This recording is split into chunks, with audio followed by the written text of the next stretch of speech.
Shakespeare Theater. There's a Sable Hotel. There's a Margaritaville.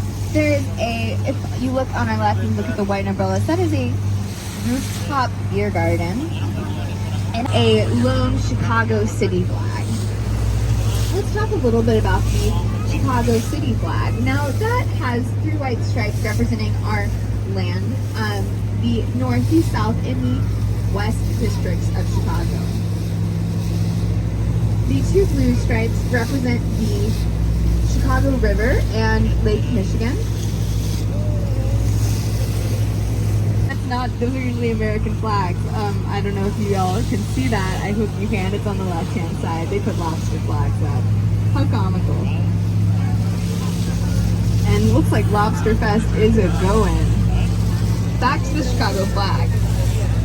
The 6-pointed star was an original. So let's talk a little bit about Fort Dearborn. So Fort Dearborn was founded in 1803 at the mouth of the Chicago River and Lake Michigan.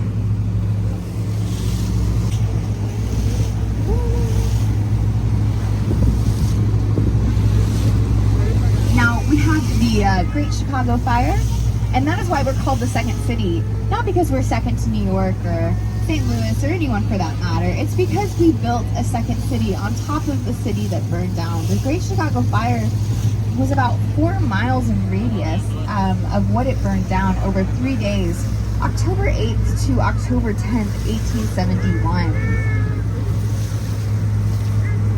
Now, we lost about 17,000 structures. Left about a third of the population homeless, which is 100,000. The population was 300,000 at the time. And 300 people were unfortunately lost in the fire. And I recommend 7:30 to 7:45 in the evening. You can grab a cocktail without reservations. Sometimes there are some lines to wait in, but if you're willing to not necessarily have a window seat and still have incredible views, it is wonderful. And the 95th floor, I do recommend making a reservation, but it's in dressing up. It's so fun to dress up. And it's a wonderful restaurant. The 94th floor is an observatory deck. 360 views.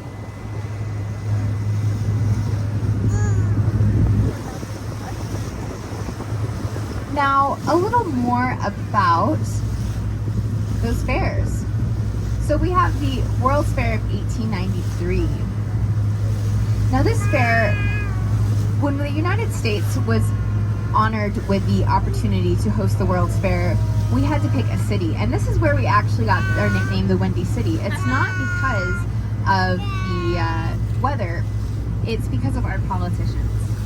The Chicago politicians just argued that we were going to have the fair here, and a newspaper man essentially said that we were full of hot air, and that is how we got our name, the Windy City.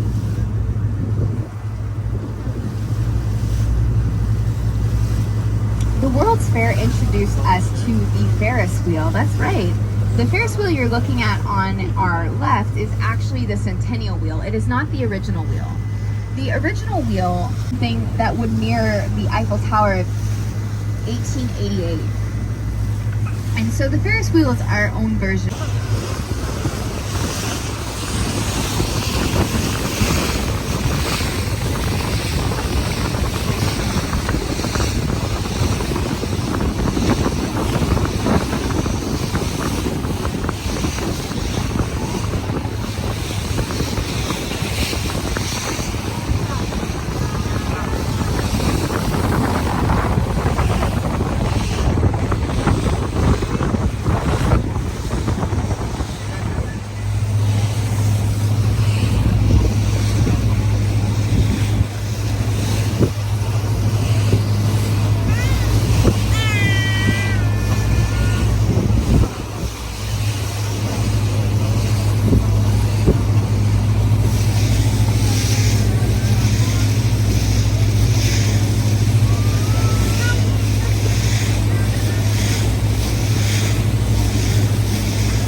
really rich houses. Well, the Adler Planetarium I think looks a little bit like a UFO too. The addition to Glass Sky Pavilion was completed in 1999 by Getch Partners. Now, I have a couple favorite facts about the Adler Planetarium. And the first includes right next to Willis Tower. Now, if you're not familiar with Willis Tower or 311 West Wacker, Willis Tower is the building with the two antennas on top of it, and it looks like a person with big shoulders. Now, let's talk a little bit about 311 West Wacker before we talk about Willis, aka Sears. Now, 311 West Wacker is made from pink Texas granite, and on top of 311 West Wacker is a crown of 1,852 fluorescent light bulbs. At night, it lights up the beautiful crown of lights.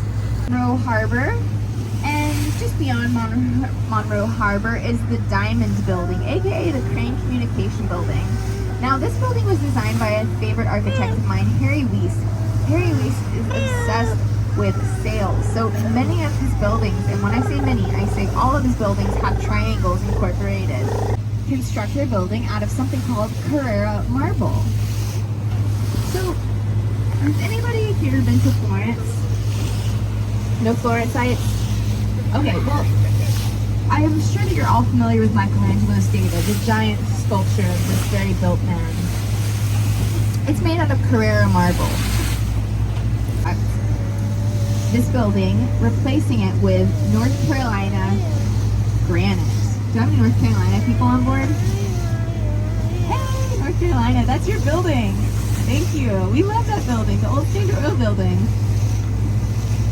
So, yeah, it's made from North Carolina granite. It cost us $80 million to replace the Carrara marble. So it's a $200 million building, and this was completed in the 90s.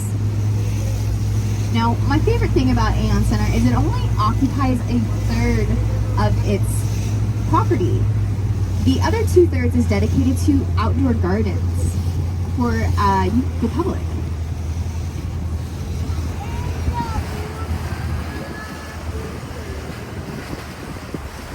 Now, I've talked a little bit about winter gardens. I'm going to talk a little bit more about winter gardens. Now is a good time to go grab another drink, go see Brian, go to the restroom. You'll be able to hear me on the overhead. But let's talk about indoor gardens in Chicago, because I've traveled a fair amount of places and I've never experienced anywhere better with winter gardens than Chicago. We have 3 Chicagoland conservatories in addition to many winter indoor gardens. I talked a little bit about 311 West Wacker having a multi-story winter garden with palm trees. What I didn't mention is Harold Washington Library, a truly iconic building in so many ways. It is in downtown on State Street, State and Ida B. Wells. It has a winter indoor garden that is filled with blue marble floors and ceilings